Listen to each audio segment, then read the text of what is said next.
Hello, everyone. Welcome to Talking Logistics, where we have conversations with thought leaders and newsmakers in the supply chain logistics industry. It's my great pleasure to welcome today's program, Kirk Knauff, who's CEO at Kaleris. And today we're going to talk about the road ahead in supply chain visibility and execution. So this is not a new topic. I mean, supply chain executives, technology companies, consultants, analysts. I mean, we've been talking about supply chain, visibility and execution for many, many years. But what's changed and different today is obviously the operating environment. Today it's much more global, much more dynamic and uncertain than ever before. And also the technology landscape has changed, significantly over the years. And in particular, we've moved away from kind of collection of applications to talking about platforms, and we'll get into that in today's episode. So where are the biggest black holes in supply chain visibility today? Is visibility enough to deliver business benefits? And what capabilities should companies look for in a supply chain execution platform?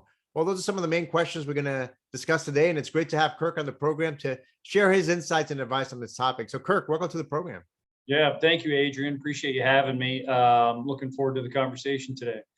Great. Well, Kirk, I always like to do before we dive into the topic, whenever we bring a new guest on talking logistics, I'm always curious how people kind of get involved in this crazy and fun and dynamic industry that we're in. So why don't we start there? Tell us a little bit about your career path, how and why you got involved in supply chain logistics, and kind of your role and responsibilities there at Kaleris.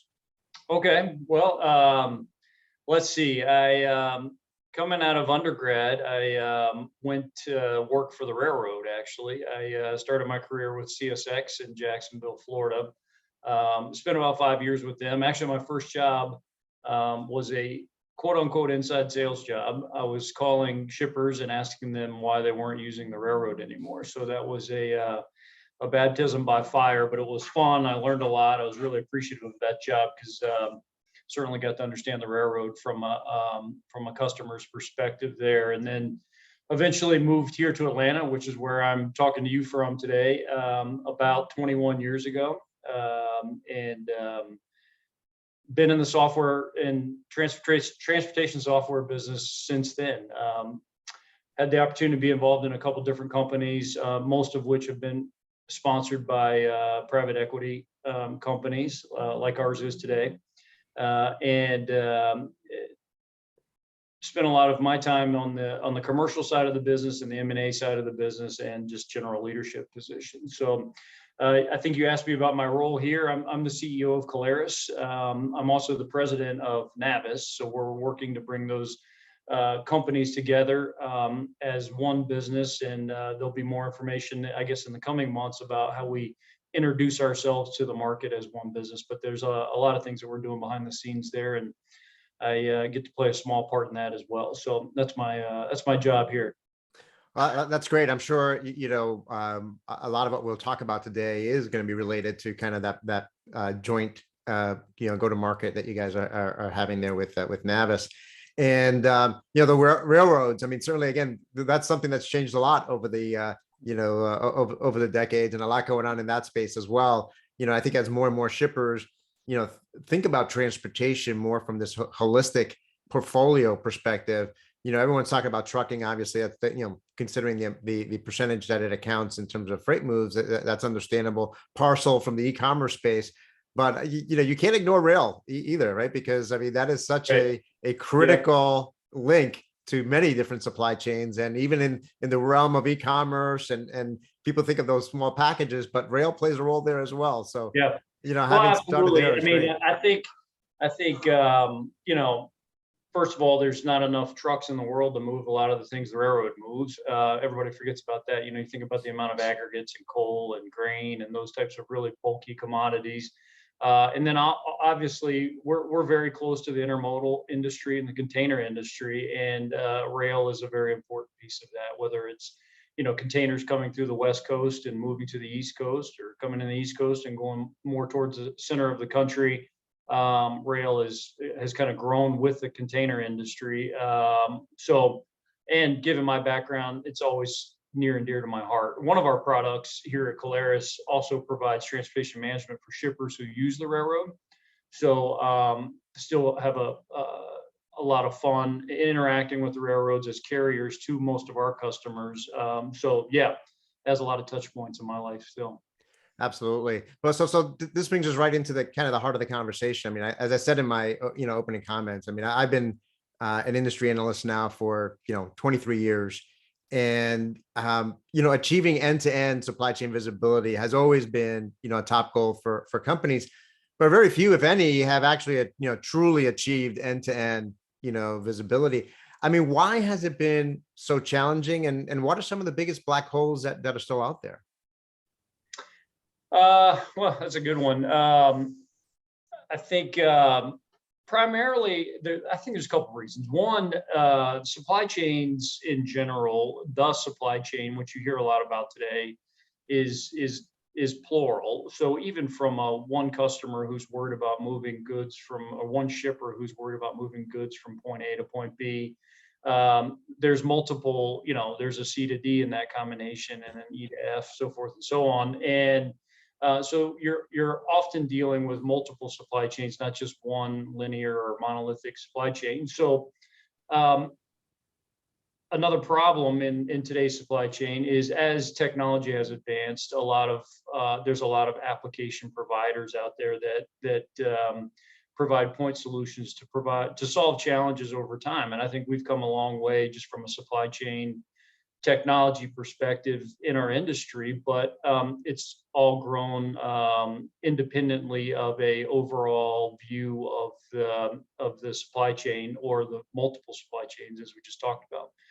So you've kind of got this convergence of diverse supply chains, diverse vendors of technology within those supply chains, and the challenge today is to have those have the information around those diverse supply chains roll up to the enterprise level, and also have those applications or those technology solutions within the supply chain roll up to where you can at least have insight and analytics into that help you solve challenges. As a end user of our products, that's our goal from a visibility perspective, is just provide more insight into what's actually happening, so we can help solve that at the execution layer. So the challenge over time, I think, has been, and the reason it's so hard to get to, is just that there's a lot of providers. Everybody's taking their best effort at trying to solve those problems, and then it ends up a kind of fragmented supply chain, if you will. Yeah, and a lot of great points. I mean, so you're right. I mean, we talk about supply chain in the singular, but it is actually, in the plural, even for individual companies. And then, the fact is that, supply chains are also very dynamic today. You're adding new trading partners all the time, new suppliers, new customers, new carriers, so that challenge that you talked about in terms of being able to grab the data, right? And ideally, real-time data, from a very diverse set of trading partners that are continuously changing. And those trading partners have a variety of different systems where that data resides, and trying to bring that all together, that integration, and that connectivity has historically been, a pain point. I think, obviously, I think that's one of the differences today, is that we've seen progress on the technology front in terms of helping to, address that challenge. But I'm going to build upon something you just said there at the end in terms of kind of what your users do. And we talk so much again about supply chain visibility, but is getting visibility enough? I mean, what else is needed to ultimately realize business benefits? I mean, how do you translate that visibility, assuming you can get all that data and information and bring it up? I mean, what ultimately is going to deliver the value? Well, as some of our product people, we have some really smart software development and product people on our team, and they have to dumb it down for me. So I tell you, the way they describe it to me is it's nice to be able to see what's happening, and that's a challenge for everyone. But once you have that single view in terms of what's happening with your supply chain, or what's happening with your freight as it moves via the carrier, whether it's sitting in a yard, you have that snapshot, even if it's real time, what's happening. The real challenge is, what do you do with that data? And what do you do with that information? So it's kind of like a hierarchy of needs. First of all, you have to see it and understand what's happening, and then you have to actually do something with it. And that's why we're excited about that part of the business. What do you do with it? Because at that point, you have to do something in terms of optimizing your operations, adding additional technology or software, growing the software that we have with our customers already to help them solve whatever challenges they're actually seeing through visibility. Visibility is a pretty broad word too. I think it's table stakes today when you're talking to all of our customer segments about analytics and visibility and what's happening in their supply chains, but they're really concerned about where that adds value, that visibility adds value. And it's back to, velocity, improving operations and throughput, whether it's a shipper yard, a warehouse, a distribution facility, a port facility. It all comes down to asset utilization and efficiencies generally, and that's what happens at the execution layer, not at the visibility layer. I absolutely, and I think from when I talk to a lot of companies, probably the best way to kind of ground visibility is to talk in terms of metrics, right? What are the key performance indicators that you're looking to improve, or you see opportunities to, raise the bar, if you will, and not only, the KPIs that might be, around the warehouse or KPIs around transportation, but really thinking about going back to what we were talking about before, kind of this integrated approach, right? Companies really need to take this kind of cross-functional performance metrics into play. And then that's where you can then say, okay, how can I now leverage data, BI, analytics, optimization capabilities to help affect and improve these particular KPIs. So it always starts with the basic question is, what are you trying to improve? Where are you trying to innovate? What's the problem? Yeah, what's the problem, right? And I think that's where, but ultimately you're right. I mean, I think this is where, ultimately, if I go back 20 something years ago, there was a whole category of visibility solutions and software vendors that were focused on visibility, applications. But the problem was it was completely disconnected from the execution types of solutions.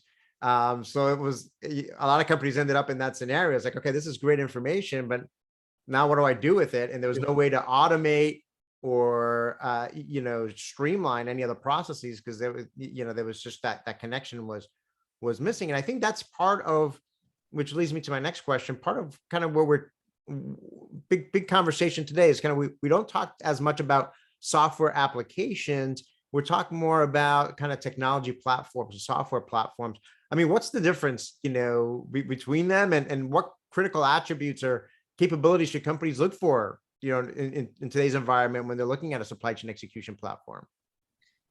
Yeah, I mean, I think, the technology is obviously important. I mean, and the difference in my mind is kind of what we talked about before, a point solution or an application. You think about applications on your phone and it's pretty, you understand, but as those applications, even on your phone, talk to one another more, you start to have a platform. iPhone's a good example of a platform, but so as you bring those solutions together, those applications together, and they start to talk to one another, and then they start to have a layer, if you will, that provides for that visibility and analytics and other optimization that can come out of kind of an integrated approach or an integrated solution. I think that's what companies are looking for. And that's not to say there's anything wrong with point solutions and applications, because they were solving specific problems. But as you go to that next layer of value, how do we make our supply chains more efficient, or spend less on fuel, which is an important topic these days, or increase throughput, whatever those KPIs that you mentioned are, in order to get to that next level of value, I think you have to think about integrated systems and or at least systems that talk to one another, and at least a data layer that allows you to have insights into what's going on. So I think when you're thinking about solving the problems that you might have as a business, I think you have to look at what the technology is, what the integrations are, how fast and scalable those integrations are, and that layer, that information layer, is incredibly important. The difference between a little bit different take on your question, the difference between a visibility application, if you will, that shows where your freight is in a rail car. One of our products does that. It's a simple track and trace product. You can track your rail car. If I'm a shipper, I can track my rail car wherever it is all over North America. the next level of that is I need to know from a planning perspective when that rail car is going to arrive. What's the estimated time of arrival? Then I need to start.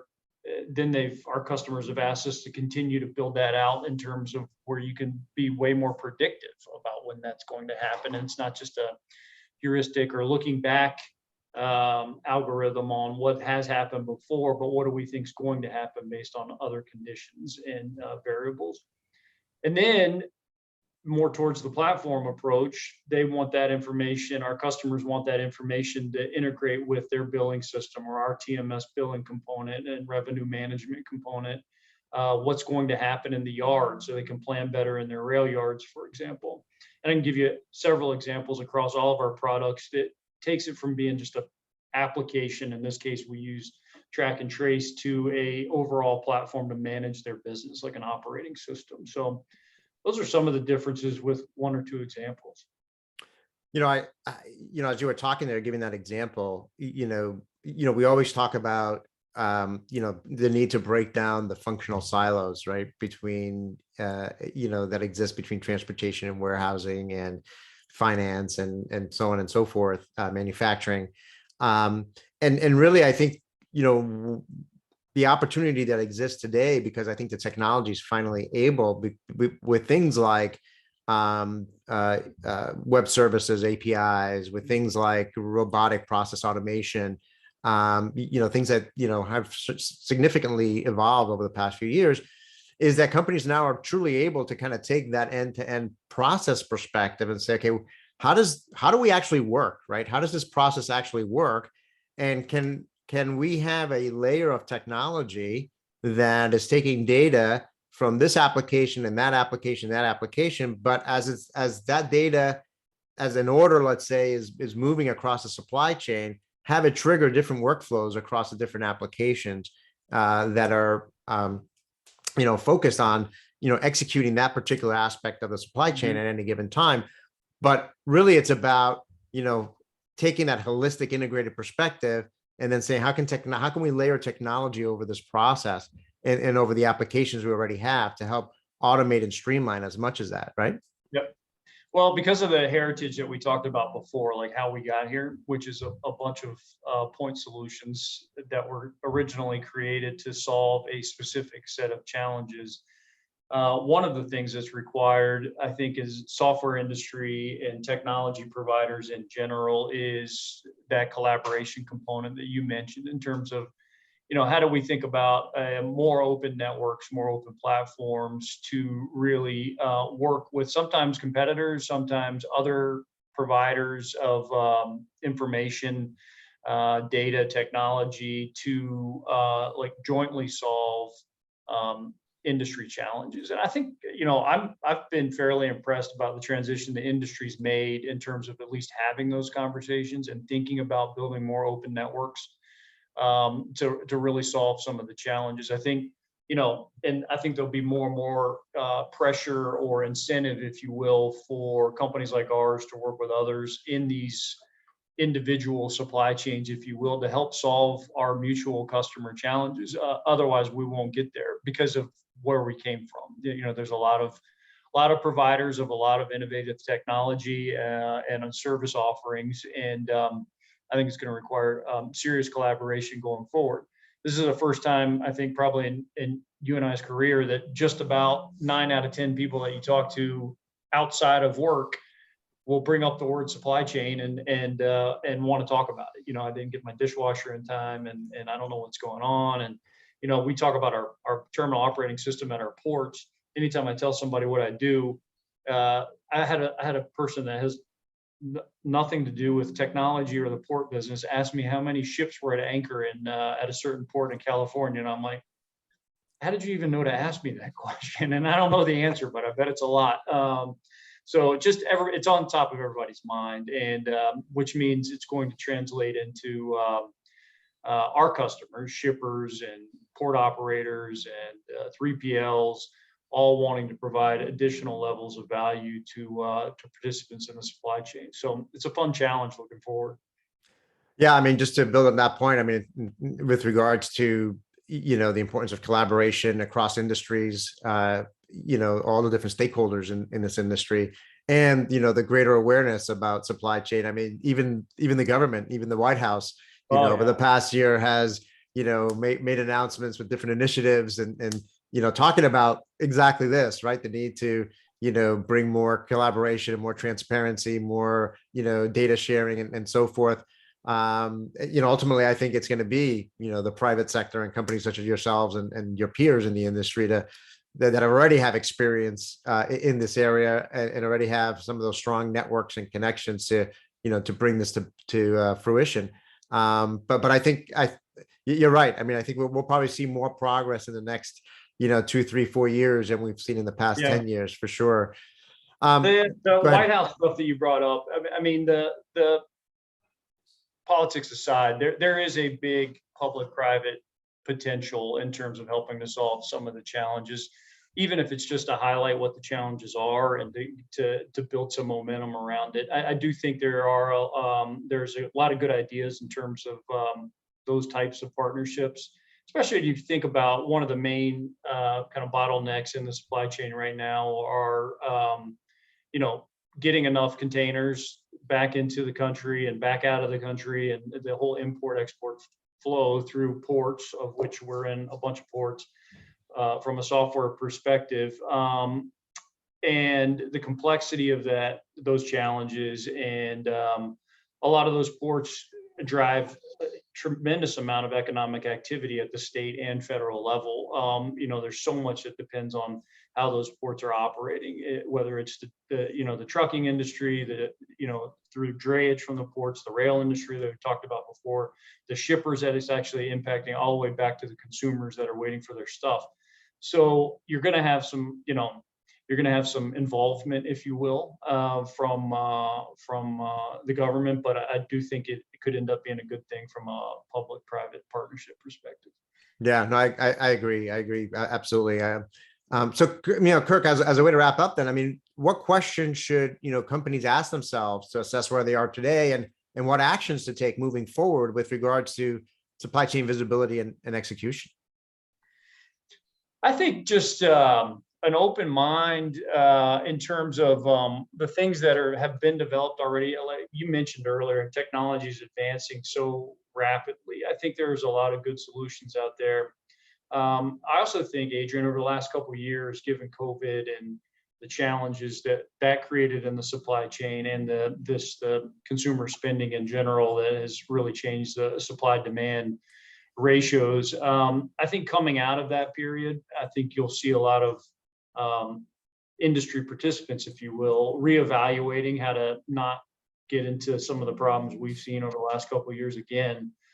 So it's questions about what was the root cause of some of those problems, and how can we fix them, whether it's asset balance from types of assets that move things around, to the labor supply, all the things that went into causing some of the problems that we've been able to experience. So, using the right types of technology and software to evaluate what the challenges are, and to really do that root cause analysis, and then think about, like I said, having an open mind in terms of what's out there already, because there is a lot of innovative, creative companies out there that have really spent some time over the last few years, especially thinking about how to help the supply chain in general solve these problems. So I guess two things: is there something that can help me now? A lot of companies have, like I said, invested a lot in solving these challenges that we've been dealing with, and just really thinking about like looking back a bit, slowing down long enough now that we're starting to see a little bit of time to be a tad retrospective versus the day-to-day wildness that we've seen, and think about how to fix those challenges. Great. No, great points. My question is always, are we doing something that we're relying on spreadsheets, or we have to go from, one computer terminal to another, and, manually typing data from one system to another? I mean, those are kind of big red flags that you're not operating. Yeah, you're operating more like in 1989 or 1999, and not in, 2022, and not, working with the velocity that you need to respond to, this dynamic, Yeah. environment. Kirk, this particularly with this topic is such a meaty topic. We could probably spend hours talking about it, but you gave some great insights and advice on it and some great food for thought. So again, thank you for making the time to be with us today. Yeah, thanks for having me. Good conversation and pleasure spending time with you. Thank you. Great. I want to thank those of you that joined us. If you're watching this episode on demand, either at the Kaleris website or on Talking Logistics, and you've got a question or a comment for Kirk, you can post it there, and I'm sure he'll be more than happy to respond via that medium. Again, thank you for joining us and look forward to seeing you in a future episode of Talking Logistics. Have a great day.